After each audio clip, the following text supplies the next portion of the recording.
যশোরের শার্শা উপজেলা স্বাস্থ্য কমপ্লেক্সে অনুষ্ঠিত হয়েছে মাসিক সমন্বয় সভা।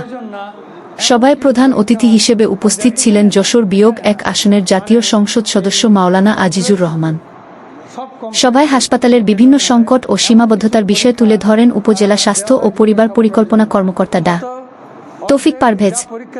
তিনি জানান, উপস্বাস্থ্য কেন্দ্রগুলো বন্ধ থাকায় সাধারণ মানুষ কাঙ্ক্ষিত সেবা থেকে বঞ্চিত হচ্ছেন। এছাড়া জনবল সংকট, পুরনো অবকাঠামো এবং ত্রুটিপূর্ণ এক্স-রে ও আল্ট্রাসনোগ্রাম মেশিনের কারণে চিকিৎসা সেবা ব্যাহত হচ্ছে। এসব সমস্যা শুনে সংসদ সদস্য মাওলানা আজিজুর রহমান বলেন, হাসপাতালের সব সমস্যা লিখিত আকারে জমা দিতে হবে। তিনি আগামী সংসদ অধিবেশনে শার্শা উপজেলা স্বাস্থ্য কমপ্লেক্সের সংকট তুলে ধরার আশ্বাস দেন। এতে কি পাওয়া যাবে? শান্তি পাওয়া যাবে, অন্তরে আনন্দ পাওয়া যাবে। আর যদি শুধু টাকাই লক্ষ্য হয় তাহলে দুনিয়ায় কোনো শান্তি নেই। রসুল করিম সাল্লাল্লাহু আলাইহি ওয়াসাল্লাম বলেছেন, পেটে মাটি ভরার আগে অভাব পূরণ হবে না। মানুষের পেটে মাটি ভরার আগে তার অভাব পূরণ হবে না, অর্থাৎ মৃত্যুর আগে অভাব পূরণ হবে না।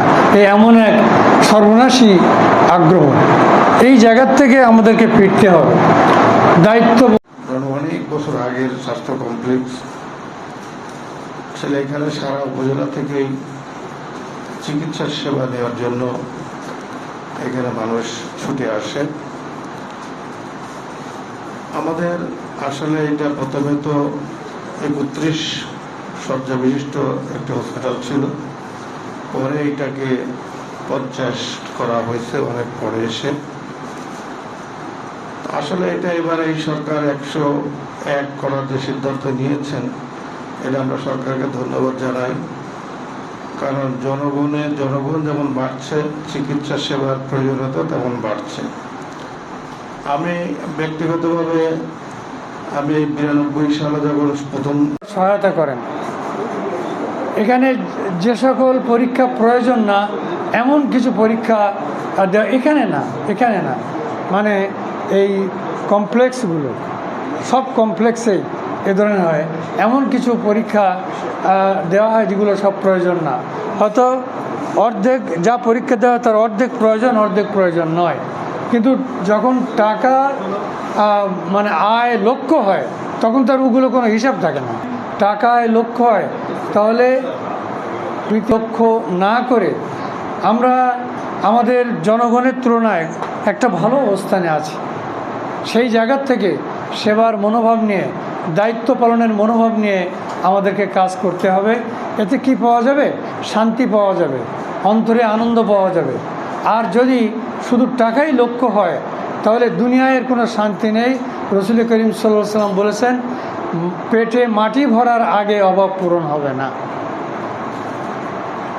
মানুষের পেটে মাটি ভরার আগে তার অভাব পূরণ হবে না, অর্থাৎ মৃত্যুর আগে অভাব পূরণ হবে না। এই এমন এক সর্বনাশী আগ্রহ, এই জায়গার থেকে আমাদেরকে ফিরতে হবে।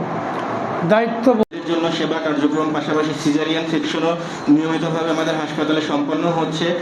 আল্ট্রাসোনোগ্রাম কার্যক্রম এবং প্যাথোলজি এবং এক্স-রে সেবাও নিয়মিতভাবে চালু রয়েছে। একটি নতুন ব্রেস্ট ফিডিং কর্নার চালু করা হয়েছে নতুনভাবে আমাদের হাসপাতালে, যেটি মায়েদের জন্য এবং এলাকার সেবা প্রত্যাশীদের জন্য একটি সুখবর। ভিটামিন এ প্লাস ক্যাম্পেইন অনুষ্ঠিত হয়েছে, যেটা শিশুদের রোগ প্রতিরোধ ক্ষমতা বৃদ্ধি করতে সাহায্য করছে। আমরা সরকারকে এবং মাননীয়কে আন্তরিকভাবে ধন্যবাদ জানাই যে সরকার এই উদ্যোগটি নিয়েছে। প্রত্যেকটি স্বাস্থ্য কমপ্লেক্স, তার মধ্যে আমাদের হাসপাতালও রয়েছে, যেটি 101 শয্যায় উন্নীত হবে। এবং এখানে একটি প্রজ্ঞাপনও আমরা দেখতে পাচ্ছি সরকারি। পাশাপাশি আনসার সদস্যগণ এখানে যোগদান করেছেন। আমরা সংশ্লিষ্ট সকলকে, সরকার সহ এমপি মহোদয় এবং স্থানীয় নেতৃবৃন্দ সহ সকলকে আন্তরিক ধন্যবাদ জানাই এই উদ্যোগে আমাদের সাথে থাকার জন্য। এবং এটা একটা বড় একটা প্ল্যান করতেছে ওরা, এই প্ল্যান করে আবার একটা সয়েল টেস্ট হবে এবং কাজটা খুব দ্রুত এগিয়ে চলছে। তো আশা করা যায় আমাদের বাংলাদেশ সরকার যে প্ল্যান রয়েছে খুব দ্রুত এক্সিকিউট করবে, এই আশাবাদ আমরা ব্যক্ত করি। তো আমরা এই পর্যায়ে আমাদের শাসক উপজেলার সম্মানিত অভিভাবক রয়েছে, আমরা তার কথা শুনবো।